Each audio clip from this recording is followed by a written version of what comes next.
Voice of justice में आपका स्वागत है। सरकार के द्वारा श्रम कानूनों में किए गए बदलाव के खिलाफ श्रम कर्मचारी संघ के सदस्यों ने आज प्रधानमंत्री एवं मुख्यमंत्री के नाम घरौंडा एसडीएम कार्यालय में ज्ञापन सौंपा।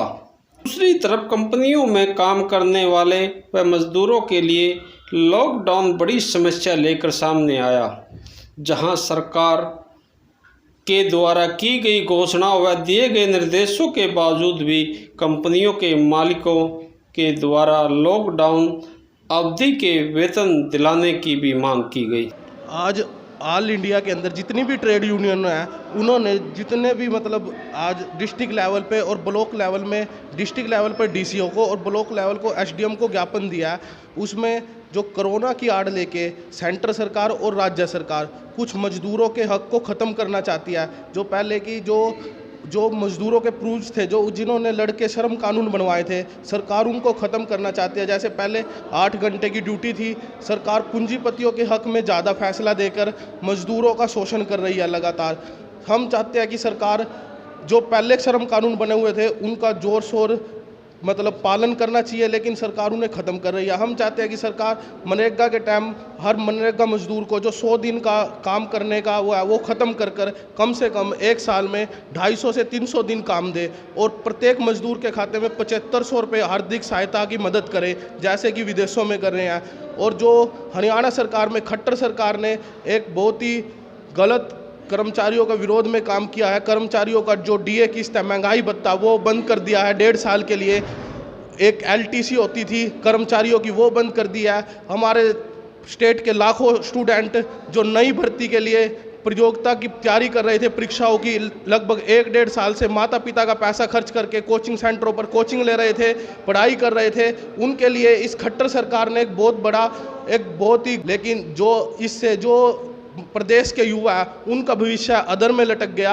जो कम से कम 2-2, 3-3 साल से कोटा में, दिल्ली में बड़े बड़े इंस्टीट्यूट में कोचिंग ले रहे थे, वो उनके ये उम्मीद थी कि इस सरकार में भर्तियां होएगी, प्रतियोगिता होएगी। लेकिन खट्टर सरकार ने ये बयान देके कि भाई हम 1-1.5 साल तक इस कोरोना महामारी का बहाना बनाकर जो ये बयान दिया है कि हम नई भर्ती नहीं करेंगे, ये सोच है। ये सर्व कर्मचारी संघ हमेशा इसका विरोध करता है और सर्व कर्मचारी संघ किसानों के लिए, छात्रों के लिए, मजदूरों के लिए हमेशा आवाज़ उठाता रहा। अब भी इस सरकार ने पूरे प्रदेश में पूरे देश के अंदर मजदूर सड़कों पर है। स्टेट के अंदर जितना भी मजदूर था, जिन्होंने इस स्टेट का निर्माण किया, हरियाणा सरकार को इतनी ऊंचाई पर पहुंचाया, आज वो हज़ारों किलोमीटर पैदल चलकर अपने घर जा रहा है। इस सरकार ने उनके लिए कोई खाने की, यातायात के साधनों की कोई व्यवस्था नहीं की। जो छात्र इतने 1-2 साल से प्रतियोगिता परीक्षाओं की तैयारी कर रहे थे, उनके लिए सरकार ने ऐसा बयान देकर कि भाई हम 2 साल तक कोई भर्ती नहीं करेंगे। ये भी सरकार से यही करते हैं कि नई भर्तियां होनी चाहिए। जो कच्चे कर्मचारी लगे हुए हैं उनको रेगुलर किया जाए। लगातार सरकार कच्चे कर्मचारियों की आर्थिक मंदी की बोलकर कच्चे कर्मचारियों की लगातार छटनी कर रही है, जिससे जो डिपार्टमेंट में जो बचे कर्मचारी होते हैं उन पे काम का बोझ बढ़ता है और पब्लिक को परेशानी होती है। पब्लिक के काम नहीं हो पाते लगातार, क्योंकि सरकार काफ़ी लंबे टाइम से इतनी सीटें खाली है लेकिन भर्ती करने का नाम नहीं ले रही है। तो हम तो यही चाहते हैं कि ज़्यादा से ज़्यादा भर्ती की जाए। मैं ब्लॉक घरौंडा का प्रधान अंकित राणा सरकार से ये आपके चैनल के माध्यम से ये आस करता हूँ कि सरकार हमारी बातों को ध्यान दे और इन बातों पर अमल करे। धन्यवाद। तो आज सरकार ने इस कोरोना बीमारी के आड़ में पूरे के पूरे जो मजदूर वर्ग के जो कानून हैं वो पूरे के पूरे सस्पेंड कर रही है और पूंजीपतियों के हक में सारे के सारे कानून बना रही है, ताकि इनकी जो पूंजीपति वर्ग है वो मजदूरों का ज़्यादा से ज़्यादा शोषण कर सके। तो हम